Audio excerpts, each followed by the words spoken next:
സമസ്ത കേരള ജംഇയ്യത്തുൽ ഒറ്റ ലക്ഷ്യമേ ഉള്ള സുന്നത്ത് ജമാഅത്ത് പ്രചരിപ്പിക്കുക, അതിനെതിരായി വരുന്ന ആളുകളെ കൃത്യമായി തുറന്നു കാണിക്കുക. അതാണ് സമസ്തയുടെ ലക്ഷ്യം. ഇന്ന് ചില ആളുകൾ ആഗ്രഹിക്കുന്നത് പോലെ സമസ്തയുടെ ലക്ഷ്യം ഒന്ന് മാറ്റിപ്പിടിക്കണം, സമസ്തയുടെ അജണ്ടകൾ മാറണം, സമസ്തയുടെ താല്പര്യങ്ങൾ മാറണം എന്ന് പറഞ്ഞാൽ അതിനർത്ഥം സമസ്ത മാറണം എന്നാണ്. ഒരു പ്രസ്ഥാനം നമ്മുടെ മുൻഗാമികൾ എന്തൊരു ലക്ഷ്യത്തിന് വേണ്ടിയാണോ രൂപീകരിച്ചത്, അതിൽ നിന്ന് വ്യതിചലിച്ചു പോയാൽ പിന്നെ ആ പ്രസ്ഥാനത്തിന് അസ്തിത്വമുണ്ടാവുമോ? നമ്മുടെ താല്പര്യം സമസ്ത എന്തൊരു ലക്ഷ്യത്തോടെയാണ് വരക്കല മുല്ലക്കോയ തങ്ങളുപ്പാപ്പയും പാങ്കൽ അഹമ്മദ് കുട്ടി മുസ്ലിയാരും ആ മഹാന്മാര് സ്ഥാപിച്ചത്, ആ ലക്ഷ്യത്തോടുകൂടെ തന്നെ അടുത്ത കാലഘട്ടത്തിലും അടുത്ത തലമുറയിലും അത് മുന്നോട്ട് പോകണം. അതാണ് നമ്മുടെ താല്പര്യം. അതിന്റെ പേരിൽ ഒരു വിഭാഗത്തെ എന്തൊക്കെ ആക്ഷേപങ്ങൾ നടത്തി ഒറ്റപ്പെടുത്താൻ ശ്രമിച്ചാലും ഞങ്ങളെന്ന് പറയുന്നു, ഈ പ്രസ്ഥാനം എന്തൊരു ലക്ഷ്യത്തിന് വേണ്ടിയാണ് രൂപീകരിക്കപ്പെട്ടത്. ബഹുമാനപ്പെട്ട വരക്കല തങ്ങളുപ്പാപ്പയും പാങ്കൽ അഹമ്മദ് കുട്ടി മുസ്ലിയാരും ഷാലിയാത്തി തങ്ങളും വാളക്കുളം അബ്ദുൽ ബാരി മുസ്ലിയാരും ഖുത്ബി തങ്ങളും അവര് തുടങ്ങി വെച്ച ഈ ആദർശത്തിന്റെ പടയോട്ടത്തെ, ഈ കുതിപ്പിനെ എന്തൊരു താല്പര്യത്തോടുകൂടെ മുന്നോട്ട് വന്നാലും ഞങ്ങളൊക്കെ ജീവിച്ചിരിക്കുന്ന കാലത്തോളം ഒരിക്കലും അതിനെ തടഞ്ഞു നിർത്താൻ സാധ്യമല്ല എന്ന് പറയാനാണ് ഇത്തരത്തിലുള്ള സമ്മേളനങ്ങൾ സംഘടിപ്പിക്കുന്നത്. അതിനാണ് SMF, അതിനാണ് SYS, അതിനാണ് ജംഇയ്യത്തുൽ മുഅല്ലിമീൻ. സമസ്തക്ക് 14 കീഴ്ഘടകങ്ങളുണ്ട്. ഈ കീഴ്ഘടകങ്ങളുടെ ലക്ഷ്യം മുഴുവൻ എന്താണ്? SMFന്റെ ലക്ഷ്യം മറ്റൊന്നാവരുത്, SYSന്റെ ലക്ഷ്യം മറ്റൊന്നാവരുത്. എല്ലാവരുടെയും ലക്ഷ്യം സമസ്തയുടെ ആദർശമാണ്. സമസ്തയുടെ ഓരോ കീഴ്ഘടകങ്ങളുടെ ആദ്യത്തിലുണ്ട് ഒരു എസ് എന്ന് പറയുന്ന ഒരു അക്ഷരം. ആ എസ് എന്താണ്? ഒന്നുകിൽ സമസ്തയാണ്, അല്ലെങ്കിൽ സുന്നിയാണ്. സുന്നി മഹല്ല് ഫെഡറേഷൻ എന്ന് പറയുമ്പോ സുന്നി പറയാതെ സുന്നി വിരുദ്ധരായ ആളുകളെ ചേർത്ത് പിടിച്ചുകൊണ്ട് പോകുന്ന ഒരു SMFനെ ഉൾക്കൊള്ളാൻ സുന്നികൾക്ക് സാധ്യമല്ല എന്ന് ഞങ്ങൾ വീണ്ടും പറയുകയാണ്. താൽപര്യങ്ങളും താൽക്കാലികമായ ലക്ഷ്യങ്ങളുമൊക്കെ ചില കുതന്ത്രങ്ങളിലൂടെ നടപ്പാക്കാൻ സാധിച്ചേക്കാം, പക്ഷേ അതിനൊക്കെ അല്പായുസ് മാത്രമേ ഉള്ളൂ എന്ന് ഓർമ്മപ്പെടുത്തുകയാണ്. ബഹുമാനപ്പെട്ട സമസ്തക്കാർ എന്നാർക്കാണ് പറയുന്നത്? സമസ്തക്കാർ എന്ന് പറയുന്നത് ബഹുമാനപ്പെട്ട സാലിം ഫൈലയൊക്കെ എപ്പോഴും പറയുന്നത് പോലെ സമസ്ത കേരള ജംഇയ്യത്തുൽ ഉലമയുടെ മുശാവറയുടെ തീരുമാനം മുഴുവൻ അംഗീകരിക്കുന്നവർക്കാണ് സമസ്തക്കാർ എന്ന് പറയുക. സമസ്തയുടെ ചില തീരുമാനങ്ങൾ അംഗീകരിക്കുക. ശംസുൽ ഉലമയുടെയും കണ്ണിയത്ത് ഉസ്താദിന്റെയും കാലം വരെ സമസ്ത ശരിയായിരുന്നു. ആ സമസ്തയാണ് ഞങ്ങള്. ഇപ്പൊ സയ്യിദുൽ ഉലമയും മാലിക്കുട്ടി ഉസ്താദും വന്ന സമസ്ത, ആ സമസ്തക്ക് ചില വ്യതിചലനങ്ങൾ സംഭവിച്ചിട്ടുണ്ട്, സമസ്തക്ക് തെറ്റുപറ്റിയിട്ടുണ്ട്, സമസ്തയുടെ തീരുമാനങ്ങൾക്ക് തെറ്റുപറ്റിയിട്ടുണ്ട് എന്ന് പറയുന്ന, പ്രചരിപ്പിക്കുന്ന, വിശ്വസിക്കുന്ന അവരെങ്ങനെയാണ് യഥാർത്ഥ സമസ്തക്കാരാവുക? സമസ്തക്കാരെന്ന് പറഞ്ഞാൽ ഇന്ന് സമസ്തയുടെ മുശാവറ ഒരു കാര്യം തീരുമാനിച്ചാൽ അതിന്റെ കൂടെ 100% നിലനിൽക്കുക, അവർക്കാണ് സമസ്തക്കാരെന്ന് പറയാ. അതാണല്ലോ സത്യത്തിൽ ഒരു വിഭാഗത്തെ ഷജറകൾ എന്ന് പറയുന്ന ആക്ഷേപിക്കുന്നത്. എന്താണ് ഈ ഷജറകൾ? സമസ്ത കേരള ജംഇയ്യത്തുൽ ഉലമയുടെ മുശാവറയുടെ ഈ 100 കൊല്ലത്തെ മുശാവറ തീരുമാനങ്ങൾ മുഴുവനും അംഗീകരിച്ചതുപോലെ ഇന്നത്തെ മുശാവറയുടെ തീരുമാനങ്ങൾ ഇന്നും നാളെയും ഇനി മറ്റന്നാളും ഭാവിയിലും അംഗീകരിക്കുന്നവരാണ് ഷജറകളെങ്കിൽ ഞങ്ങളൊക്കെ ഷജറകളാണ് എന്ന് 100 വട്ടം പ്രഖ്യാപിക്കുകയാണ്. അതിന് നിങ്ങൾ മരക്കുറ്റി എന്ന് പറഞ്ഞ് ആക്ഷേപിച്ചാലും, അതിന് എന്തൊക്കെ പേര് പറഞ്ഞാലും, അതിന് സഖാക്കൾ എന്ന് വിളിച്ചാലും, എന്താക്ഷേപങ്ങൾ പറഞ്ഞാലും അതൊക്കെ പൂമാല പോലെ ഏറ്റുവാങ്ങാൻ തന്നെയാണ് ഞങ്ങൾ തീരുമാനിച്ചിട്ടുള്ളത്. ഞങ്ങളുടെ നേതാവ് എന്ന് പറഞ്ഞ സമസ്തക്കാരുടെ നേതാവ്, സമസ്തയുടെ നേതാവ് സയ്യിദുൽ ഉലമ ജിഫ്രി മുഹമ്മദ് മുത്തുക്കോയ തങ്ങളെ നിങ്ങൾ സഖാവ് എന്ന് ആക്ഷേപിച്ചില്ലേ? കമ്മ്യൂണിസ്റ്റ് എന്ന് നിങ്ങൾ ചാപ്പകുത്തിയില്ലേ? എന്തായിരുന്നു കാരണം? ഏതാനും വർഷങ്ങൾക്ക് മുമ്പ്, 2-3 കൊല്ലം മുമ്പ് ബഹുമാനപ്പെട്ട സയ്യിദുൽ ഉലമ ഈ ഉമ്മത്തിന് വേണ്ടി ഒരു കാര്യത്തിൽ ഇടപെട്ടു. കേരള ഗവൺമെന്റ് വഖഫ് ഉദ്യോഗസ്ഥന്മാരെ നിയമിക്കുന്നത് PSCക്ക് വിടാൻ വേണ്ടി ശ്രമിച്ചപ്പോ ഞാൻ അതിലേക്ക് വിശദമായി പ്രവേശിക്കുകയല്ല. സയ്യിദുൽ ഉലമ എന്താ പറഞ്ഞത്? PSCക്ക് വിടാൻ പാടില്ല, അതല്ലേ പറഞ്ഞത്? സമസ്ത അതല്ലേ പറഞ്ഞത്? എല്ലാ മുസ്ലിം സംഘടനകളും അതാ പറഞ്ഞത്. മുസ്ലിം ലീഗും പറഞ്ഞത് അത് തന്നെയായിരുന്നു. മുസ്ലിം ലീഗ് പറഞ്ഞത് അത് തന്നെ, സമസ്ത പറഞ്ഞത് അത് തന്നെ, സയ്യിദുൽ ഉലമ പറഞ്ഞത്. ഗവൺമെന്റിനോട് ശക്തമായ താക്കീത് നൽകി ബഹുമാനപ്പെട്ട ശൈഖുന ശംസുൽ ഉലമയുടെ അരുമ ശിഷ്യൻ ആ തലപ്പാവ് ധരിച്ച് ആ വിരൽ ചൂണ്ടി ഗവൺമെന്റിനോട് പറഞ്ഞു PSCക്ക് വിടാൻ പാടില്ല എല്ലാവരും ഒന്നല്ലേ പറഞ്ഞുള്ളൂ. പക്ഷെ സയ്യിദുൽ ഉലമ ഒരു കാര്യം പറഞ്ഞു. ഒരു രാഷ്ട്രീയ പാർട്ടിയുടെ നേതാവ് ഈ സമരം അത് പള്ളികളിൽ ഇടതുപക്ഷ സർക്കാരിനെതിരെയുള്ള സമരമായി മാറുമെന്ന് പത്രക്കാരുടെ മുന്നിൽ ഒരു രാഷ്ട്രീയ പാർട്ടിയുടെ നേതാവ് പറഞ്ഞപ്പോ അത് നാട്ടിൽ വിവാദങ്ങൾ ഉണ്ടായി. സ്വാഭാവികമായി പള്ളി മെമ്പറും വെള്ളിയാഴ്ച പള്ളിയിലെ ജുമുഅയും ഒരു സർക്കാരിനെതിരെ സമരാഗ്നിയായി മാറുമെന്ന് പറയുമ്പോ ആ സർക്കാരിന്റെ ആളുകൾ, ഇടതുപക്ഷത്തിന്റെ ആളുകൾ, CPM-ന്റെ ആളുകൾ രംഗത്ത് വരും. ഞങ്ങളൊക്കെ അനുഭവമാണ്. ഞാൻ എന്റെ നാട്ടിലെ മഹലിന്റെ പ്രസിഡന്റാണ്. അതിന്റെ ആ വ്യാഴാഴ്ച, ഈ പത്രസമ്മേളനമൊക്കെ കഴിഞ്ഞ വ്യാഴാഴ്ച എന്റെ നാട്ടിലെ ഇടതുപക്ഷത്തിന്റെ ആളുകൾ വന്ന് പറഞ്ഞു, ഉസ്താദെ, നമ്മുടെ ഖത്തീബിനോട് പറയണം, ഈ നാളത്തെ പ്രസംഗത്തിൽ വഖഫ് എന്നൊരു വാക്ക് പറയരുത്. അത് പറഞ്ഞാൽ ഞങ്ങൾ പ്രശ്നമുണ്ടാക്കും, പള്ളിയിൽ പ്രശ്നമാകും. ഞാൻ അന്ന് ജോലി ചെയ്യുന്നത് കൊപ്പം മഹലിലാണ്. കൊപ്പം മഹലിലെ ഇടതുപക്ഷത്തിന്റെ ആളുകൾ വന്ന് പറഞ്ഞു എന്നോട്, ഉസ്താദെ, വഖഫുമായി ബന്ധപ്പെട്ട വിഷയമൊന്നും പള്ളിയിൽ പറയരുത്. നിങ്ങൾ സാധാരണ പറയുന്നത് പോലെ ദീനി ഉപദേശങ്ങൾ നൽകുക. കാരണം നിങ്ങൾ എന്തെങ്കിലും പറഞ്ഞാൽ ഞങ്ങളൊക്കെ ബഹുമാനിക്കുന്നു. ഞങ്ങൾ എഴുന്നേറ്റ് നിന്ന് ബഹളം വെച്ചാൽ അത് പള്ളിയിൽ പ്രശ്നങ്ങളായി തീരും. അതുകൊണ്ട് പറയരുത്. ഇതായിരുന്നു എല്ലാ നാട്ടിലെയും പൾസ്. അപ്പോ ഇത് മനസ്സിലാക്കിയ സയ്യിദുൽ ഉലമ ഒന്നേ പറഞ്ഞുള്ളൂ, വഖഫ് സമരം, വഖഫ് വിഷയം PSCക്ക് വിടുന്നതിനെതിരെ പള്ളിയുടെ അകത്തളങ്ങൾ സമരത്തിന്റെ വഴിയായി ഉപയോഗപ്പെടുത്തരുത് എന്ന് ഈ പള്ളികൾക്കും മഹല്ലുകൾക്കും നേതൃത്വം നൽകുന്ന സമസ്തയുടെ നേതാവ് ഈ ഉമ്മത്തിന്റെ കെട്ടുറപ്പിന് വേണ്ടി പ്രഖ്യാപിച്ചതിന്റെ പേരിൽ നിങ്ങൾ കമ്മ്യൂണിസ്റ്റ് ചാപ്പകുത്തിയില്ലേ? നിങ്ങൾ അന്ന് മുതലല്ലേ സയ്യിദുൽ ഉലമയെ ആക്രമിക്കാൻ തുടങ്ങിയത്? ബഹുമാനപ്പെട്ട മഹാനായ ശൈഖുന ആലിക്കുട്ടി ഉസ്താദ് മുഖ്യമന്ത്രി മലപ്പുറത്തെ ഒരു സമ്മേളനത്തിന് മതനേതാക്കളെ വിളിച്ചു. പലയിടത്തും വിളിക്കാറുണ്ട്. കോഴിക്കോട്ട് വിളിച്ചിട്ടുണ്ട്, തിരുവനന്തപുരത്ത് വിളിച്ചിട്ടുണ്ട്. പഴയ കാലഘട്ടത്തിൽ നിന്ന് വ്യത്യസ്തമായി ഈ അടുത്ത കാലഘട്ടങ്ങളിൽ UDF-ന്റെ ആളുകളാണെങ്കിലും LDF-ന്റെ ആളുകളാണെങ്കിലും അവര് സമസ്തയുടെ നേതാക്കളെ പരിഗണിക്കുന്നുണ്ട്. സയ്യിദുൽ ഉലമയെ കാണാൻ UDF-ന്റെയും LDF-ന്റെയും നേതാക്കൾ വരാറുണ്ട്. ആലിക്കുട്ടി ഉസ്താദിനെ കാണാൻ വരാറുണ്ട്. പഴയ കാലഘട്ടത്തിൽ നിന്ന് വ്യത്യസ്തമായി എല്ലാ ഗവൺമെന്റുകളും സർക്കാരുകളും കേരളത്തിലെ മാത്രമല്ല, അത് കർണാടക സർക്കാരാണെങ്കിലും അത് മറ്റുള്ള മേഖലകളിലാണെങ്കിലും ഏത് പ്രദേശങ്ങളിലും സമസ്തയുടെ നേതാക്കളെ പരിഗണിക്കുകയും അവരെ മനസ്സിലാക്കുകയും സമസ്തയുടെ ശക്തി ഉൾക്കൊള്ളുകയും ചെയ്തതിന്റെ ഭാഗമായി ആലിക്കുട്ടി ഉസ്താദിനെ മുഖ്യമന്ത്രി വിളിച്ചു. എല്ലാ മത നേതാക്കളെയും വിളിച്ചപ്പോ ആലിക്കുട്ടി ഉസ്താദ് പോകാൻ പുറപ്പെട്ടു. അന്ന് മലപ്പുറത്തേക്ക് പോകുമ്പോ കൂട്ടിലങ്ങാടിയിൽ നിന്ന് ബഹുമാനപ്പെട്ട മഹാനായ ആലിക്കുട്ടി ഉസ്താദ് തിരിച്ചു വണ്ടി അവിടുന്ന് മടക്കി വിട്ടു. ആ പരിപാടിയിലേക്ക് പോയില്ല. അത് വിവാദങ്ങളുണ്ടായി. അതിന്റെ പിന്നിൽ ഇന്ന് ഈ പ്രസ്ഥാനത്തിനകത്ത് തുരപ്പൻ പണിയെടുക്കുന്ന ഒരുത്തനായിരുന്നു. അവനെതിരെ അന്ന് സമസ്തയുടെ നേതാക്കൾ നടപടി സ്വീകരിച്ചു. അതൊക്കെ നിങ്ങൾക്കറിയാം, ഞാനത് വിശദീകരിക്കുകയല്ല. അങ്ങനെ നമ്മുടെ നേതാക്കളെ വേദനിപ്പിക്കുന്നയാൾ എന്തിന്റെ പേരിലായിരുന്നു? അത് നേതാക്കളെ തെറ്റിദ്ധരിപ്പിച്ച്, മുസ്ലിം ലീഗിന്റെ നേതാക്കളെ തെറ്റിദ്ധരിപ്പിച്ച്, അല്ലെങ്കിൽ നമ്മുടെ ഉസ്താദുമാരെ തെറ്റിദ്ധരിപ്പിച്ച്, ശൈഖുന ആലിക്കുട്ടി ഉസ്താദിനെ വേദനിപ്പിച്ച് അതിന്റെ പേരിൽ അയാൾ നടപടി നേരിട്ടു. അന്ന് ഞാൻ പറഞ്ഞു വന്നത്, ആലിക്കുട്ടി ഉസ്താദിനെ കമ്മ്യൂണിസ്റ്റ് ആക്കാൻ ചില ആളുകൾക്ക് വ്യഗ്രതയുണ്ടായി. ആലിക്കുട്ടി ഉസ്താദ് ഇടതുപക്ഷ സർക്കാരിന്റെ പരിപാടിക്ക് പോകുന്നു എന്നതിന്റെ പേരിൽ, അത് സർക്കാരിന്റെ പരിപാടി അല്ലെങ്കിൽ ഒരു മുന്നണിയുടെ പരിപാടി, അത് രാഷ്ട്രീയ താല്പര്യത്തിന് വേണ്ടിയല്ല. സമസ്ത കേരള ജംഇയ്യത്തുൽ ഉലമയുടെ എന്നത്തെ നിലപാട് എന്താണ്? അവകാശ സംരക്ഷണത്തിന് വേണ്ടി, ഈ ഉമ്മത്തിന്റെ അവകാശങ്ങൾ നേടിയെടുക്കാൻ വേണ്ടി അതാത് കാലഘട്ടത്തിൽ ഭരണം നടത്തുന്ന സർക്കാരുകളുമായി സഹകരിക്കുന്ന രീതിയാണ് സമസ്തയുടെ രീതിയുള്ളത്. അതേപോലെ ബഹുമാനപ്പെട്ട ഉസ്താദ് അബ്ദുൽ ഹമീദ് ഫൈലി അമ്പലക്കടവ്, നിങ്ങൾ എത്ര കാലമായി വേട്ടയാടാൻ തുടങ്ങിയിട്ട്? ഇതെന്ന് തുടങ്ങിയതാ? ഹമീദ് ഫൈലി ഞങ്ങൾക്കറിയാം, 40 കൊല്ലമായി പ്രസ്ഥാനത്തിന് വേണ്ടി ജീവിതം ഒഴിഞ്ഞു വെച്ചിട്ട് സമസ്തക്ക് വേണ്ടി, SKSSF-ന് വേണ്ടി 89 കാലഘട്ടങ്ങളിലെ അവസ്ഥകൾ ഇവിടെ പ്രായമുള്ള ആളുകൾക്കൊക്കെ അറിയാം. അന്ന് ഈ പ്രസ്ഥാനത്തിന് SKSSF എന്ന് പറയുന്ന ഒരു സംഘടന രൂപീകരിച്ച് ശൈഖുന ശംസുൽ ഉലമയുടെയും KT ഉസ്താദിന്റെയും കണ്ണിയത്ത് ഉസ്താദിന്റെയും ആശീർവാദത്തോടെ പ്രാർത്ഥനയോടെ സമസ്ത എന്ന് പറയുന്ന പ്രസ്ഥാനത്തെ ഇന്നത്തേതുപോലെ ഒരു ജനകീയമാക്കു മാറ്റുന്നതിൽ ബഹുമാനപ്പെട്ട അബ്ദുൽ ഹമീദ് ഫൈലി അമ്പലക്കടവിന്റെ നേതൃപാടവം അന്ന് നമ്മുടെ മുന്നിൽ നിന്നത് നമുക്കെല്ലാവർക്കും അറിയാം. അല്ലാഹു റബ്ബുൽ ഇസ്സത്ത് ദീർഘായുസ്സ് കൊടുക്കട്ടെ.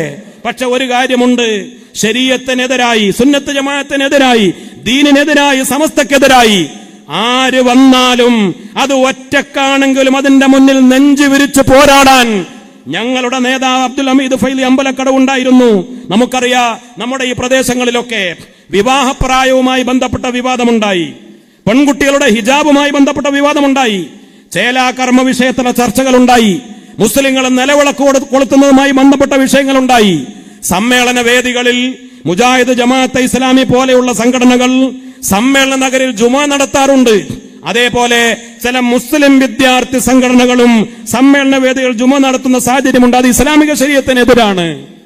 അതേപോലെ ജെൻഡർ ന്യൂട്രാലിറ്റിയുമായി ആൺകുട്ടികളും പെൺകുട്ടികളും ഒരേ ബെഞ്ചിലിരിക്കുന്ന ആ തരത്തിലുള്ള ചർച്ചകളുണ്ടായി.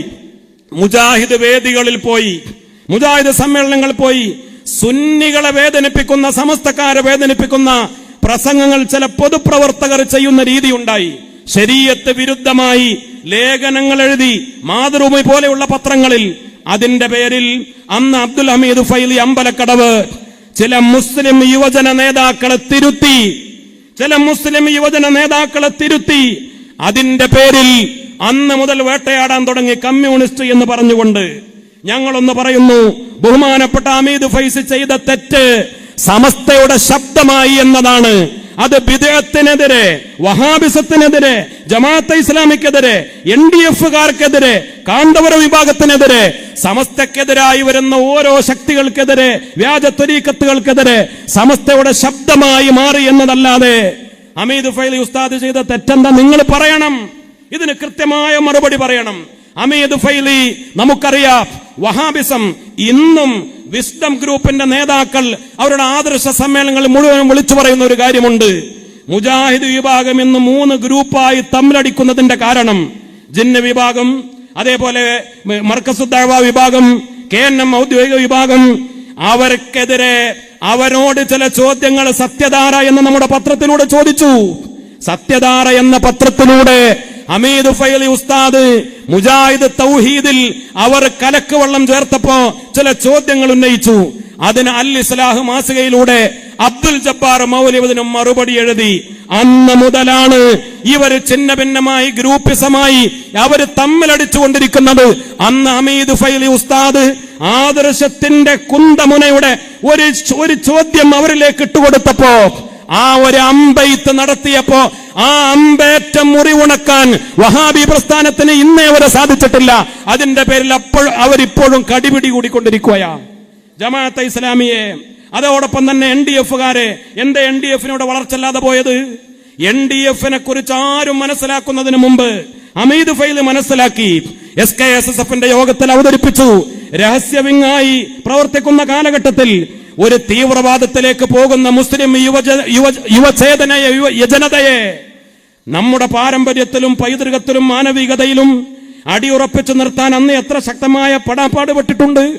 അവരുടെ വെല്ലുവിളികൾ, അവരുടെ ഭീഷണികൾ, അതൊന്നും വകവെക്കാതെ ഇങ്ങനെ ഓരോ പ്രസ്ഥാനക്കാരന്റെ മുന്നിൽ ഈ പ്രസ്ഥാനത്തിന് വേണ്ടി സമസ്തയുടെ തീരുമാനം നമ്മുടെ മുന്നിൽ അവതരിപ്പിച്ച് സമസ്തയുടെ മുശാവറയുടെ തീരുമാനത്തിന്റെ കൂടെ നിന്ന്, അത് മാത്രമായിരുന്നില്ലേ, അതിന്റെ പേരിലാണ് ഇങ്ങനെ കമ്മ്യൂണിസ്റ്റ് ചാപ്പ കുത്തിയത്. ഞങ്ങളൊക്കെ ചില വിഷയങ്ങളിൽ പ്രസ്ഥാനത്തിന് വേണ്ടി ഇടപെട്ടിട്ടുണ്ട്, ഈ ഉമ്മത്തിന് വേണ്ടി ഇടപെട്ടിട്ടുണ്ട്. പൗരത്വ ബില്ലുമായി ബന്ധപ്പെട്ട ചർച്ചകളുണ്ടായി, ഏക സിവിൽ കോഡുമായി ബന്ധപ്പെട്ട ചർച്ചകളുണ്ടായി. അന്ന് UDF-ഉം LDF-ഉം ഒക്കെ അതിനെതിരെ രംഗത്ത് വന്നു. 2 കൂട്ടരും രംഗത്ത് വന്നിട്ടുണ്ട്. പൗരത്വ ബില്ല് അറബിക്കടൽ എന്ന പ്രമേയത്തോടുകൂടെ ഇടതുപക്ഷ ചായ്വുള്ള പൗരത്വ വിരുദ്ധ സമിതി, അതിനെതിരെ അവരുണ്ടാക്കിയ ഒരു സമിതി, അതിലെല്ലാ മുസ്ലിം സംഘടനകളെയും ക്ഷണിച്ചു, സമസ്തയെ ക്ഷണിച്ചു, മുജാഹിദ് വിഭാഗത്തെ ക്ഷണിച്ചു. ഞങ്ങളൊക്കെ അതിൽ പങ്കെടുത്തിട്ടുണ്ട്. സമസ്തയെ പ്രതിനിധീകരിച്ച് മലപ്പുറത്ത് വിനീതൻ പങ്കെടുത്തു. പ്രിയപ്പെട്ട OP അഷ്റഫ് ഇവിടെ ഉണ്ട്. കണ്ണൂരിൽ OP പങ്കെടുത്തു. കോഴിക്കോട്ട് മുസ്തഫ മാഷ് പങ്കെടുത്തു. അന്ന് ഞങ്ങൾ ഒന്നേ ചെയ്തുള്ളൂ. ഞങ്ങൾ ചെയ്തത് ഏക സിവിൽ കോഡിനെതിരെ കേരള നിയമസഭ പ്രമേയം പാസാക്കി. അതോടെ പൗരത്വ ബില്ലിനെതിരെ കേരള നിയമസഭ പ്രമേയം പാസാക്കി. അതിനനുകൂലിച്ച് പ്രസംഗിച്ചു. അത്രയല്ലേ ചെയ്തിട്ടുള്ളൂ. നിയമസഭ എന്ന് പറയുന്നത് ഇടതുപക്ഷം മാത്രമല്ല, 140 MLA-മാർ, അത് പ്രതിപക്ഷത്തും ഭരണപക്ഷത്തുമുള്ള MLA-മാർ, അവരൊന്നിച്ചൊരു പ്രമേയം പാസാക്കുമ്പോ അത് ഗവൺമെന്റിന്റെ പേരിൽ വന്നാലും ഇവരൊക്കെ അതിൽ അനുകൂലിച്ചതല്ലേ. പ്രതിപക്ഷത്തുള്ളവരും എല്ലാവരും അനുകൂലിച്ചു. ഇന്ത്യയിൽ ആദ്യമായി ഏക സിവിൽ കോഡിനും അതേപോലെ പൗരത്വ ബില്ലിനും എതിരായി പ്രമേയം പാസാക്കിയപ്പോ അതിന് പിന്തുണ പ്രഖ്യാപിച്ച്, ഗവൺമെന്റിന് പിന്തുണ പ്രഖ്യാപിച്ച്, അത് പാസാക്കിയ നിയമസഭയ്ക്ക് പിന്തുണ പ്രഖ്യാപിച്ച് അതിലിടപെട്ട് പ്രസംഗിച്ചതിന് പേരിൽ ഞങ്ങളെയൊക്കെ കമ്മ്യൂണിസ്റ്റുകളാക്കി. ശരി, ഞങ്ങളൊന്ന് പറയുന്നു, സമസ്തയുടെ ഏത് കാലഘട്ടത്തിലെയും നയം. ഈ അടുത്ത് മലപ്പുറത്ത് SKSSFന്റെ സമ്മേളനത്തിൽ സയ്യിദുൽ ഉലമ ജിഫ്രി മുഹമ്മദ് മുത്തുക്കോയ തങ്ങൾ പറഞ്ഞു, സമസ്തക്ക് ഭരണപക്ഷത്തുള്ളവരും വേണം, പ്രതിപക്ഷത്തുള്ളവരും വേണം. ഇത് രണ്ടും സമസ്തക്ക് വേണം. ഭരണപക്ഷത്തുള്ളവരിൽ നിന്ന് അവകാശങ്ങൾ നേടിയെടുക്കാൻ സമസ്തയുണ്ടാകും. അത് സമസ്ത നേടിയെടുത്തിട്ടുണ്ട്. ബഹുമാനപ്പെട്ട സയ്യിദുൽ ഉലമ കോവിഡ് കാലഘട്ടത്തിൽ ഗവൺമെന്റിനോട് പറഞ്ഞു, ഞങ്ങൾക്ക് ജുമുഅ നടത്താൻ അവകാശം വേണം, അനുമതി വേണം. സമസ്തയുടെ ആവശ്യത്തിന്റെ മുന്നിൽ ഗവൺമെന്റിന് അത് അംഗീകരിക്കേണ്ടി വന്നു. അതോടൊപ്പം കോവിഡ് കാലഘട്ടത്തിൽ ജനാസ പരിപാലനത്തിന് സമസ്ത ബഹുമാനപ്പെട്ട സയ്യിദുൽ ഉലമ മുഖ്യമന്ത്രിയോട് ആവശ്യപ്പെട്ടു. പ്രതിനിധി സംഘത്തെ തിരുവനന്തപുരത്തേക്ക് പറഞ്ഞയച്ചു. അതിനുവേണ്ടി നിയന്ത്രണങ്ങളോടുകൂടെയാണെങ്കിലും ഇളവ് നൽകപ്പെട്ടു. പെരുന്നാളിന്റെ അവധിയുമായി ബന്ധപ്പെട്ട് കഴിഞ്ഞു പോയ കാലങ്ങളിൽ പല വിഷയങ്ങളിൽ സയ്യിദുൽ ഉലമ പറയുമ്പോ, സയ്യിദുൽ ഉലമ വിളിച്ചു പറയുമ്പോ, ടെലിഫോൺ ചെയ്ത് പറയുമ്പോ, പ്രതിനിധി സംഘത്തെ അയക്കുമ്പോ, ആവശ്യപ്പെടുമ്പോ ഗവൺമെന്റ് അത് അംഗീകരിച്ചാൽ, ഗവൺമെന്റ് അനുകൂല സമീപനം സ്വീകരിച്ചാൽ അപ്പൊ ഒരു നന്ദി പറയും, കടപ്പാട് പറയും, അതിനെ സ്വാഗതം ചെയ്യും. അതിന്റെ പേരിൽ സ്വാഗത കമ്മിറ്റി എന്ന് പറഞ്ഞ് സമസ്തയെ ആക്ഷേപിക്കുന്ന ആളുകൾ ഒരു കാര്യം മനസ്സിലാക്കണം. സമസ്ത വളർന്ന് പന്തലിക്കുകയാണ്. കർണാടകയിൽ വെച്ച്, ബാംഗ്ലൂരിൽ വെച്ച് 100ാം വാർഷികത്തിന്റെ ഉദ്ഘാടന മഹാസമ്മേളനം വന്നപ്പോ ഒരു കാര്യം മനസ്സിലാക്കണം. ഈ സയ്യിദുൽ ഉലമയെ കർണാടക സർക്കാർ ഗസ്റ്റായിട്ടാണ് അങ്ങോട്ട് കൊണ്ടുപോയത്. ആലിക്കുട്ടി ഉസ്താദിന് സമസ്തയുടെ നേതാക്കളെ നമുക്കറിയാം. സത്യത്തിൽ അതൊരു അത്ഭുതമല്ലേ? സമ്മേളനം നടത്തുന്നത് സമസ്ത, സംഘാടകർ സമസ്ത, സമസ്തയാണ് സമ്മേളനം നടത്തുന്നത്. സയ്യിദുൽ ഉലമയാണ് സമ്മേളനം നടത്തുന്നത്. സയ്യിദുൽ ഉലമയാണ് സമസ്തയുടെ അധ്യക്ഷൻ, സമ്മേളനത്തിന്റെയും അധ്യക്ഷൻ. സത്യത്തിൽ അവിടെ അതിഥിയായി കൊണ്ടുവരേണ്ടത് ആരെയാണ്? അവിടുത്തെ മുഖ്യമന്ത്രിയെ, അവിടുത്തെ മന്ത്രിമാരെ. എന്നാൽ അവിടുത്തെ മുഖ്യമന്ത്രിയും അവിടുത്തെ മന്ത്രിമാരും സമസ്തയുടെ പ്രസിഡന്റിനെ ഗസ്റ്റായി ഗവൺമെന്റ് പ്രോട്ടോകോൾ പ്രകാരം സ്വീകരിച്ച് അങ്ങോട്ട് കൊണ്ടുപോയിട്ടുണ്ടെങ്കിൽ ഒരു കാര്യം മനസ്സിലാക്കണം. കർണാടകയിലാണെങ്കിലും ലക്ഷദ്വീപിലാണെങ്കിലും അന്തമാനിലാണെങ്കിലും കേരളത്തിന് പുറത്തുള്ള മറ്റ് സംസ്ഥാനങ്ങളിലാണെങ്കിലും സമസ്ത കേരള ജംഇയ്യത്തുൽ ഉലമക്ക് കിട്ടുന്ന ഒരു സ്വീകാര്യത, ആ സ്വീകാര്യതയുടെ പേരിൽ, സമസ്തയുടെ വളർച്ചയുടെ പേരിൽ, സുപ്രഭാതത്തിന്റെ ജനകീയതയുടെ പേരിൽ നമ്മുടെ പത്രം, നമ്മുടെ സംഘടന SKSS നമുക്കറിയാം. കഴിഞ്ഞ മെമ്പർഷിപ്പ് കാലയളവിൽ പുതിയ കുട്ടികൾ, ക്യാമ്പസുകളിലെ വിദ്യാർത്ഥികൾ, പ്രൊഫഷണൽ സ്ഥാപനങ്ങളിലെ വിദ്യാർത്ഥികൾ, 1.5 ലക്ഷത്തോളം പുതിയ വിദ്യാർത്ഥികളാണ് കലാലയങ്ങളിലെ, ക്യാമ്പസുകളിലെ നല്ല മിടുക്കന്മാരായ മക്കൾ ഞങ്ങൾക്ക് SKSSFൽ മെമ്പർഷിപ്പ് വേണമെന്ന് പറഞ്ഞ് ഇങ്ങോട്ട് കടന്നു വരുന്നത്. സമസ്ത വളരുകയാണ്, സമസ്ത ഉയരുകയാണ്. നമുക്കറിയാം, ജാരിയ ഫണ്ട് ശേഖരണം ഒരു അത്ഭുതമായിരുന്നില്ല. സാമ്പത്തികമായി വളരെ പ്രതിസന്ധിയുള്ള ഒരു കാലഘട്ടത്തിൽ ജാരിയ ഫണ്ട് ഒരിക്കലും 50 ലക്ഷത്തിനപ്പുറം കടക്കൂല എന്ന് പ്രവചനം നടത്തി ബെറ്റുവച്ച ആളുകൾ അവരെവിടെ പോയി? ആര്? അത് വിദേഹത്തുകാരല്ല, അല്ലെങ്കിൽ മറ്റുള്ള ആളുകളല്ല, നമ്മുടെ കൂടെ നടക്കുന്ന ആളുകൾ, ഇതിനൊക്കെ പാരപ്പണി ചെയ്യുന്ന ആളുകൾ. SKSSFന്റെ ജാരിയ ഫണ്ട് വിജയിച്ചത് നമുക്കറിയാം.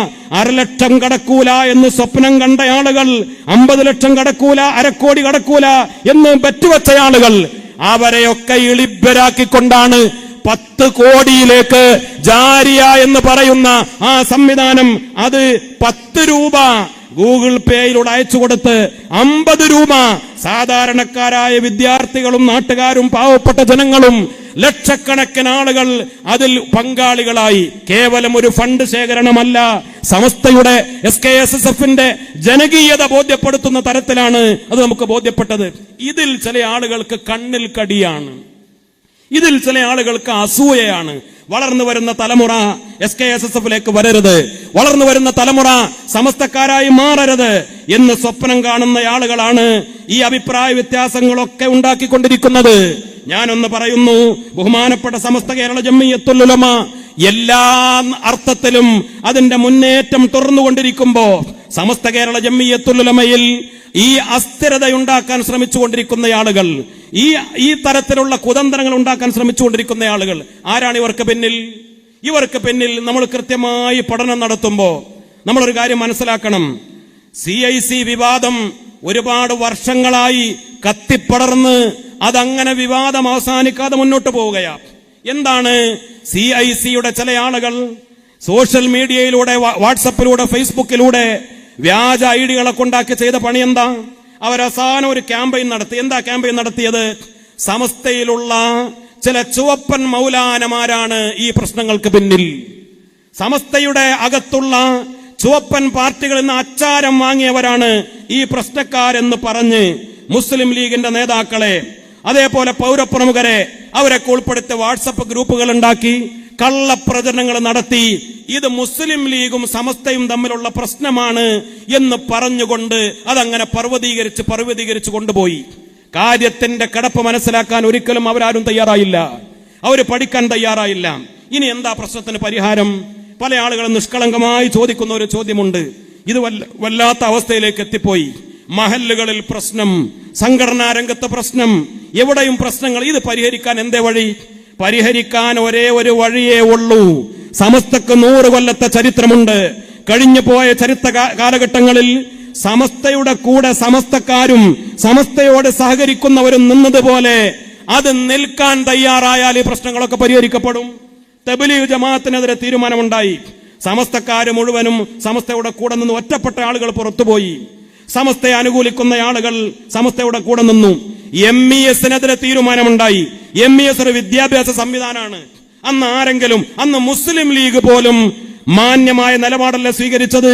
സമസ്ത മുഷാവറ MES-നെതിരെ തീരുമാനമെടുത്തപ്പോ MES-ന്റെ മോഡേൺ ഏജ് സൊസൈറ്റി എന്ന് പറഞ്ഞുകൊണ്ട് അവർ സംവിധാനം കൊണ്ടുവന്ന് ശരീഅത്ത് വിരുദ്ധമായ ഇടപെടൽ നടത്തിക്കൊണ്ടിരിക്കുമ്പോ സമസ്ത തീരുമാനിച്ചു. ബാഫഖി തങ്ങൾ സമസ്തയുടെ തീരുമാനം അടുത്ത മുസ്ലിം ലീഗിന്റെ യോഗത്തിൽ കൊണ്ടുപോയി അവതരിപ്പിച്ചു. എന്നിട്ട് പറഞ്ഞു സമസ്ത MES-നെതിരെ തീരുമാനമെടുത്തിട്ടുണ്ട്, അതുകൊണ്ട് നമ്മളും തീരുമാനിക്കുന്നു. മുസ്ലിം ലീഗും MES-നെതിരെ തീരുമാനമെടുത്തു. അതാണ് ഒത്തൊരുമ, അതാണ് ഐക്യം. അന്ന് മുസ്ലിം ലീഗിന്റെ നേതാക്കൾ MES ഒരു വിദ്യാഭ്യാസ സംവിധാനമാണ്, ഭാവിയിൽ മെഡിക്കൽ കോളേജും എഞ്ചിനീയറിംഗ് കോളേജും മറ്റ് സംവിധാനങ്ങളും ഉണ്ടാവേണ്ടതാണ്, അതുകൊണ്ട് നമുക്ക് സമസ്തയുടെ കൂടെ നിൽക്കാൻ പറ്റൂല എന്ന് പറഞ്ഞില്ല. പിന്നീട് 2012 പട്ടിക്കാട് ജാമ്യയുടെ ഒരു സമ്മേളനത്തിൽ ഒരു വിദ്യാഭ്യാസ സെമിനാറുമായി ബന്ധപ്പെട്ട് ഇന്നും ജീവിച്ചിരിക്കുന്ന MES-ന്റെ പ്രസിഡന്റ് ഡോക്ടർ ഫസൽ ഗഫൂർ വന്നുകൊണ്ട് പ്രസംഗിച്ച ഒരു പ്രസംഗമുണ്ട്. ഫസൽ ഗഫൂർ പറഞ്ഞു, അന്ന് ഞങ്ങളുടെ മുൻഗാമികൾ ചെയ്ത് തെറ്റായിരുന്നു. ഞങ്ങളുടെ മുൻഗാമികൾ അത് ആ ഒരു മോഡേൺ ഏജ് സൊസൈറ്റി, ഇസ്ലാമിന്റെ മോഡേൺ ഏജ് സൊസൈറ്റി, ആ സംവിധാനം ഉണ്ടാക്കാൻ പാടില്ലായിരുന്നു. ശരീഅത്തിനെതിരെ MES ഇടപെടാൻ പാടില്ലായിരുന്നു. അത് ഞങ്ങൾ ചെയ്ത തെറ്റാണ് എന്ന് ജാമ്യയുടെ മുറ്റത്ത് MES-ന്റെ ഇന്നത്തെ പ്രസിഡന്റിനെ കൊണ്ട് പറയിപ്പിച്ചിട്ടുണ്ടെങ്കിൽ അത് സമസ്തയുടെ തീരുമാനത്തിന്റെ പവറാണ് എന്ന് മനസ്സിലാക്കണം. അന്ന് എല്ലാ പൊതുനേതാക്കളും മുസ്ലിം ലീഗ് ഉൾപ്പെടെയുള്ള ആളുകൾ സമസ്തയുടെ കൂടെ നിന്നു. ആലുവ ത്വരീഖത്തിന് എതിരെ സമസ്ത തീരുമാനമെടുത്തു. ആലുവ ത്വരീഖത്തിനെതിരെ തീരുമാനമെടുക്കുന്നതിന് മുമ്പ് പാണക്കാട് സയ്യിദ് മുഹമ്മദ് അലി ശിഹാബ് തങ്ങൾ വളാഞ്ചേരിയിലെ അവരുടെ പരിപാടിയിൽ പങ്കെടുത്തിട്ടുണ്ട്. അന്ന് സമസ്തയുടെ മുഷാവറയിലെ ചില ആളുകൾ ആ ത്വരീഖത്തിന്റെ ആലുവ സുൽത്താന്റെ കൂടെ ഉണ്ടായിരുന്നു. സമസ്തയുടെ ചില സ്ഥാപനങ്ങളിലെ ഉസ്താദുമാര്, വിദ്യാർത്ഥികൾ അവരുടെ കൂടെ ഉണ്ടായിരുന്നു. പക്ഷേ സമസ്ത ഒരു തീരുമാനം ആലുവ ത്വരീഖത്തിനെതിരെ പ്രഖ്യാപിച്ചപ്പോ സയ്യിദ് മുഹമ്മദ് അലി ശിഹാബ് തങ്ങളും പാണക്കാട്ടെ സാദാത്തുക്കളും സമസ്തയുടെ കൂടെ നിന്നു. അതാണ് പ്രശ്നത്തിന്റെ പരിഹാരം. എല്ലാവരും സമസ്തയുടെ കൂടെ നിൽക്കുക. CIC വിഷയത്തിൽ സമസ്ത ഒരു തെറ്റായ തീരുമാനമാണോ എടുത്തത്? ഞാൻ കൂടുതൽ നീട്ടിക്കൊണ്ടു പോകുന്നില്ല. ഞങ്ങളെ പഠിപ്പിച്ചത് ഞങ്ങൾ മാത്രമാണോ CIC-ക്കെതിരെ? ഇന്ന് ചില ആളുകളുടെ പ്രചാരണം അങ്ങനെയാണ്. സമസ്തയുടെ മുഷാവറ CIC-ക്കെതിരല്ല, പിന്നെ കുറച്ച് ഷജറകൾ മാത്രമാണ് CIC-ക്കെതിരെ. CIC സംവിധാനത്തെ അടിച്ചൊതുക്കാനും തകർക്കാനും ശ്രമിച്ചുകൊണ്ടിരിക്കുന്നത്. അങ്ങനെയാണോ? ഞങ്ങളെ ഈ വിഷയം പഠിപ്പിച്ചത് മലപ്പുറത്തെ റോസ് ലോഞ്ച് ഓഡിറ്റോറിയത്തിലേക്ക് നമ്മളെയൊക്കെ ക്ഷണിച്ചു സമസ്ത. സയ്യിദുൽ ഉലമ ശൈഖുന MT ഉസ്താദ് അവരൊക്കെ അല്ലേ വിഷയം അവതരിപ്പിച്ചത്. അബ്ദുൽ ഹക്കീം ഫൈസി ആദർശേരിയുടെ ആദർശ വ്യതിയാനങ്ങൾ എന്തൊക്കെയാണ്? 10ലധികം ആദർശ വ്യതിയാനങ്ങൾ ഈ നേതാക്കളാണ്, സമസ്തയുടെ നേതാക്കളാണ് മുഷാവറ അംഗീകരിച്ച, മുഷാവറ നടപടിയെടുക്കാൻ കാരണമായ ആദർശ വിരുദ്ധമായ കാര്യങ്ങൾ ഞാനിത് ആവർത്തിക്കുന്നില്ല. ഇവിടെ പല വേദികളിൽ നമ്മളത് എണ്ണി കൃത്യമായി പറഞ്ഞിട്ടുണ്ട്. അബ്ദുൽ ഹക്കീം ഫൈലിക്ക് ആദർശ വ്യതിയാനം, സമസ്ത ഉയർത്തിപ്പിടിക്കുന്ന ആദർശത്തിന് എതിരായ വ്യതിയാനം സംഭവിച്ചിട്ടുണ്ട്. ഇത് സമസ്ത ഏകകണ്ഠമായി അംഗീകരിച്ചതാണ്. സമസ്തയിലെ ആരും മുശാവറയിലുള്ള ഒരാളും അതിന് എതിരായി പറഞ്ഞിട്ടില്ല. പിന്നെയോ CIC-യുമായി ബന്ധപ്പെട്ട് എത്ര ചർച്ചകൾ, നീണ്ട വർഷങ്ങളോളമുള്ള ചർച്ചകൾ, മസ്ലഹത്ത് ശ്രമങ്ങൾ, എത്ര സമസ്തയുടെ ഊർജം, സമസ്ത മുശാവറയുടെ പ്രധാനപ്പെട്ട സമയങ്ങൾ, ഈ സംവിധാനം അത് പരമാവധി അഡ്ജസ്റ്റ് ചെയ്തു പോകാൻ, ഒത്തൊരുമിച്ച് പോകാൻ സമസ്തയുടെ നേതാക്കൾ ശ്രമിച്ചില്ലേ? പക്ഷെ ധിക്കാരത്തോടുകൂടെ സമസ്തയെ വെട്ടിമാറ്റിയത് ആരാ? സമസ്തയെ ഭരണഘടനയിൽ നിന്ന് വെട്ടിമാറ്റി. ഞങ്ങളല്ല എന്ന് പറഞ്ഞാൽ സമസ്തയല്ല CIC ഒഴിവാക്കിയത്. CIC സമസ്തയെ ഒഴിവാക്കുകയായിരുന്നു. 2022 ഭരണഘടന തിരുത്തിയത്. നമ്മൾ ചരിത്രം മറക്കാൻ പാടില്ല. ഏതാ ഭരണഘടന? ഭരണഘടന എന്ന് പറഞ്ഞാൽ പാണക്കാട് സയ്യിദ് ഹൈദർലി ശിഹാബ് തങ്ങൾ CIC-യുടെ പ്രസിഡന്റായി രജിസ്റ്റർ ചെയ്യപ്പെട്ട ഭരണഘടന 2004 എന്നാണ് എന്റെ ഓർമ്മ. ഭരണഘടന രജിസ്റ്റർ ചെയ്യുന്നത്. ആ ഭരണഘടന 2022 തിരുത്തി. എന്താ തിരുത്തിയത്? സമസ്തയുടെ പ്രസിഡന്റിനെ ഭരണഘടനയിൽ നിന്ന് മാറ്റി, ഉപദേശക സംസ്ഥാനത്ത് നിന്ന്. ഒന്നാമത്തെ ലക്ഷ്യം തന്നെ സമസ്തയുടെ ആശയവും ആദർശവും തീരുമാനങ്ങളും അനുസരിച്ചുള്ള മതബൗദ്ധിക വിദ്യാഭ്യാസ സംവിധാനങ്ങൾ നടത്തുക എന്നത് മാറ്റിയിട്ട് അന്താരാഷ്ട്ര യൂണിവേഴ്സിറ്റി സംവിധാനം എന്നാക്കി മാറ്റി. സമസ്തയെ വിട്ടുമാറ്റി. 3-ലധികം തീരുമാനങ്ങൾ, സമസ്തക്ക് പറ്റാത്ത തീരുമാനങ്ങൾ ഭരണഘടന ഭേദഗതി ചെയ്ത് സമസ്തക്ക് റൈറ്റില്ല എന്ന് പ്രഖ്യാപിച്ച് സമസ്തയെ ത്വലാഖ് ചൊല്ലിയത് ആദ്യം CIC ആണ്. അത് മനസ്സിലാക്കണം. എന്നിട്ടും സമസ്ത അന്നൊന്നും നടപടി പ്രഖ്യാപിച്ചിട്ടില്ലല്ലോ. സമസ്ത കേരള ജംഇയ്യത്തുൽ ഉലമ പിന്നെയും മാസങ്ങളോളം, ഏറെക്കുറെ 1.5 കൊല്ലത്തോളം മസ്ലഹത്ത് ശ്രമങ്ങൾ, നിരന്തര യോഗങ്ങൾ. ഏറ്റവും അവസാനം സംഭവിച്ചത് എന്താണ്? മുസ്ലിം ലീഗിന്റെ സമുന്നതരായ നേതാക്കൾ കുഞ്ഞാലിക്കുട്ടി സാഹിബ്, പാണക്കാട് സയ്യിദ് സ്വാദിഖ് അലി ശിഹാബ് തങ്ങൾ, അതേപോലെ ആബിദ് ഹുസൈൻ തങ്ങൾ ഉൾപ്പെടെയുള്ള ആളുകൾ, ഇപ്പുറത്ത് സമസ്തയുടെ പ്രസിഡന്റ് സയ്യിദുൽ ഉലമ MT ഉസ്താദ്, ആലിക്കുട്ടി ഉസ്താദ്, ഇവര് നിരന്തരം ആലോചിച്ച് മണിക്കൂറുകളോളം 2 സിറ്റിംഗിലൂടെ തയ്യാറാക്കിയ 9 കാര്യങ്ങൾ ഇത് CIC അംഗീകരിച്ച് ഒപ്പിട്ട് തന്നാൽ, ഇപ്പോഴും സമസ്ത പറയുന്നത് എന്താണ്? അത് അംഗീകരിച്ച് ഒപ്പിട്ട് തന്നാൽ സമസ്തയുടെ തീരുമാനം പിൻവലിക്കും. പ്രശ്ന പരിഹാരത്തിന് ഞാൻ പറയുന്നു, അതിനുള്ള മാർഗം സമസ്തയല്ലേ? 100 കൊല്ലം പഴക്കമുള്ള ഒരു സംഘടനയല്ലേ? സമസ്ത ഒരു പ്രസ്ഥാനമല്ലേ? തലമുതിർന്ന നേതാക്കളല്ലേ? ദീർഘദൃഷ്ടിയുള്ള നായകന്മാരല്ലേ? സൂഫിയാക്കളല്ലേ? ഔലിയാക്കളല്ലേ? സ്വാലിഹീങ്ങളല്ലേ? അവർ ഏകോപിച്ചൊരു തീരുമാനം കൃത്യമായി, ഹക്കീം ഫൈസി നിങ്ങൾക്ക് ആദർശ വ്യതിയാനം സംഭവിച്ചിട്ടുണ്ടെന്ന് പറയുമ്പോ, കഴിഞ്ഞുപോയ ചരിത്രത്തിൽ ഒരുപാട് നേതാക്കൾ തിരുത്തി സമസ്തയിലേക്ക് തിരിച്ചു വന്നതുപോലെ ഒരു വ്യക്തിയുടെ വിഷയമല്ലേ? ഞാൻ പറയുന്ന പ്രശ്നത്തിന് 2 സൊല്യൂഷൻ. ഒന്ന്, അബ്ദുൽ ഹക്കീം ഫൈലി സമസ്തയുടെ മുന്നിൽ മാപ്പ് പറയണം. എനിക്ക് ആദർശ വ്യതിയാനം സംഭവിച്ചിട്ടുണ്ട്, അതുകൊണ്ട് നിർവ്യാജം ഖേദിക്കുന്നു എന്ന് പറഞ്ഞ് മാപ്പ് പറഞ്ഞാൽ, സമസ്ത എന്ന് പറയുന്ന 100 കൊല്ലം പഴക്കമുള്ള ആദർശ വിശുദ്ധി പ്രസ്ഥാനത്തിന്റെ മുന്നിൽ മാപ്പ് പറഞ്ഞാൽ, ഹക്കീം ഫൈസി നിങ്ങൾക്കത് ഉയർച്ചയാണ്, വളർച്ചയാണ്, നിങ്ങളുടെ പുറകിൽ ഞങ്ങൾ ഉണ്ടാകും. രണ്ടാമത്തെ കാര്യം, ഈ 9 തീരുമാനങ്ങൾ CIC അംഗീകരിക്കാൻ തയ്യാറാവണം. ഇതോടുകൂടെ പ്രശ്നത്തിന്റെ അടിസ്ഥാനപരമായ പരിഹാരമാകും. ബാക്കിയൊക്കെ അതിനെ തുടർന്നുണ്ടായ വിഷയങ്ങളാണ്, അതിനെ തുടർന്നുണ്ടായ പ്രശ്നപരിഹാരത്തിന്റെ വഴികളാണ്. ഞാൻ ഒറ്റ കാര്യം കൂടെ പറഞ്ഞ് അവസാനിപ്പിക്കുന്നു. അതുകൊണ്ട് പ്രിയപ്പെട്ട വാഫിക്കുട്ടികളും CIC അനുകൂലിക്കുന്ന ആളുകളും ഞങ്ങളെ കുറച്ച് ആളുകളെ കമ്മ്യൂണിസ്റ്റ് ചാപ്പകുത്തി അടക്കി ഒതുക്കി നിർത്താമെന്ന് ഒരിക്കലും വ്യാമോഹിക്കണ്ട. ഞങ്ങൾക്കൊരു നിലപാടുണ്ട്. അത് ബഹുമാനപ്പെട്ട ശൈഖുന ചെറുശ്ശേരി ഉസ്താദ് പഠിപ്പിച്ച ഒരു നിലപാടാണ്. അതുകൂടെ പറഞ്ഞ് ഞാൻ അവസാനിപ്പിക്കുകയാണ്. ചെറുശ്ശേരി ഉസ്താദിന്റെ ഒരു പ്രസംഗമുണ്ട്. എന്താ പ്രസംഗം? സമസ്തക്ക് രാഷ്ട്രീയമൊന്നുമില്ല, അത് സമസ്തയുടെ തീരുമാനമാണ്. നേരത്തെ പറഞ്ഞല്ലോ, 4 തീരുമാനം സമസ്തക്കുണ്ട് രാഷ്ട്രീയപരമായിട്ട്. ചെറുശ്ശേരി ഉസ്താദാ പറയുന്നത്. ചെറുശ്ശേരി ഉസ്താദ് മുസ്ലിം ലീഗുകാരനാണ്.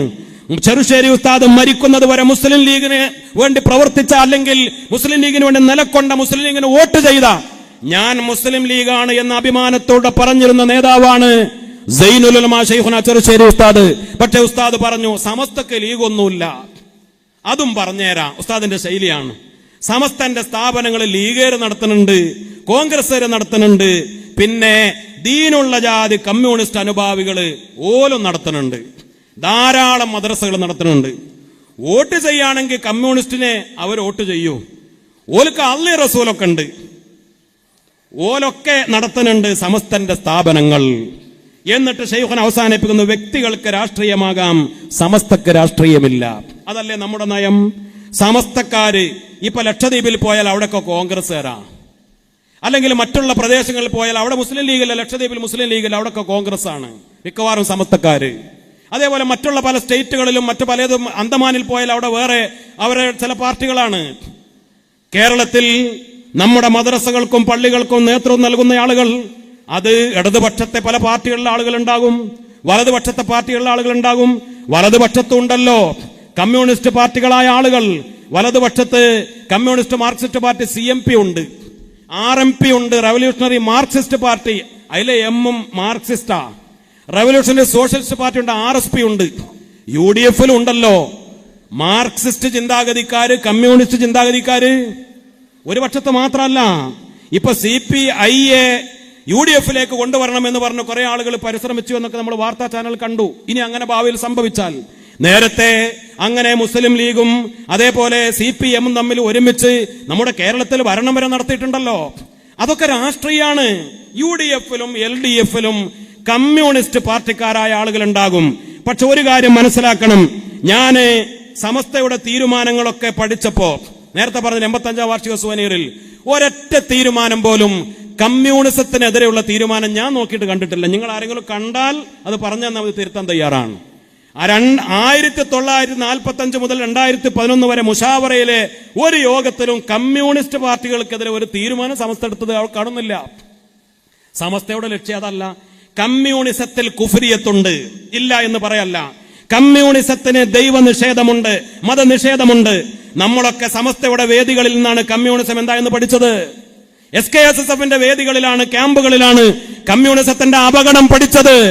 കമ്മ്യൂണിസം എന്ന് പറയുന്ന ഇസത്തിന്റെ മതവിരുദ്ധത, കമ്മ്യൂണിസം എന്ന് പറയുന്ന മാർക്സിസം എന്ന് പറയുന്ന ഇസങ്ങളുടെ ദൈവനിഷേധം, ഇത് സമസ്തയുടെയും SKSSF-ന്റെയും വേദികളിലാണ് പഴയ കാലഘട്ടങ്ങൾ ഞങ്ങളൊക്കെ പഠിച്ചത്, ഞങ്ങളെ പഠിപ്പിച്ചത്. സമസ്ത ആ ഇസത്തിനെതിരാണ്, സമസ്ത ദൈവനിഷേധത്തിനെതിരാണ്. പക്ഷേ ഇന്ന് നമ്മുടെ കേരളക്കരയിലെ മഹാഭൂരിപക്ഷം വരുന്ന ആളുകൾ അങ്ങനെയാണോ? നമ്മുടെ നാടുകളിലൊക്കെ ഇപ്പൊ ഈ സദസ്സിൽ തന്നെ ചിലപ്പോൾ ഉണ്ടാവും, മഹല്ലുകളിൽ ഉണ്ടാവും, പലയിടത്തും ഉണ്ടാവും പല പാർട്ടിക്കാര്. അവര് നിസ്കരിക്കുന്നവരെ ചെറുശ്ശേരി ദീനുള്ള ജാതി കമ്മ്യൂണിസ്റ്റ്, അവർക്ക് അള്ളി റസൂലൊക്കെ ഉണ്ട്, അവരെ നമ്മൾ മാറ്റി നിർത്തണോ? അവര് മറ്റൊരു പാർട്ടിയിൽ പ്രവർത്തിക്കുന്നു എന്നതിന്റെ പേരിൽ, അവർ UDF-ന്റെ കൂടെയുള്ള രമയുടെ പാർട്ടിയിൽ പ്രവർത്തിക്കുന്നതിന്റെ പേരിൽ അവരെ മാറ്റി നിർത്തണോ? നിങ്ങൾ എന്താ പറയുന്നത്? അവർ RMP-യിലോ RSP-യിലോ CMP-യിലോ പ്രവർത്തിക്കുന്നതിന് കാരണം അവർ കമ്മ്യൂണിസ്റ്റാണ്. നമുക്ക് വേദനയുണ്ട്. ബഹുമാനപ്പെട്ട ഉസ്താദ് മുക്കം ഉമർ ഫൈലി കോഴിക്കോട്ടെ ഒരു സമ്മേളനത്തിൽ, അത് പൗരത്വ വിഷയവുമായി ബന്ധപ്പെട്ടോ ഏക സിവിൽ കോഡുമായി ബന്ധപ്പെട്ട വേദിയിൽ നിസ്കരിച്ചു, മാരി നിസ്കാരം, അത് ആകെ വിവാദമായി. അന്ന് ഈ പറയുന്ന രമയുടെ പാർട്ടിയുടെ നേതാവ് ഹരിഹരൻ പറഞ്ഞു, മുക്കം ഉമർ ഫൈസിക്ക് നിസ്കരിക്കാൻ മുട്ടി എന്ന് പറഞ്ഞ് ആക്ഷേപിച്ചു. ഈ അയാള് പ്രസംഗിക്കുന്നത് UDF-ന്റെ വേദിയിലാണ്. സദസ്സിൽ ആരെങ്കിലും അത് തിരുത്തിയോ? കാരണം ഹരിഹരൻ കമ്മ്യൂണിസ്റ്റ് ചിന്താഗതിക്കാരൻ, നിസ്കാരം പറ്റൂല, നിസ്കാരത്തെ ആക്ഷേപിക്കും.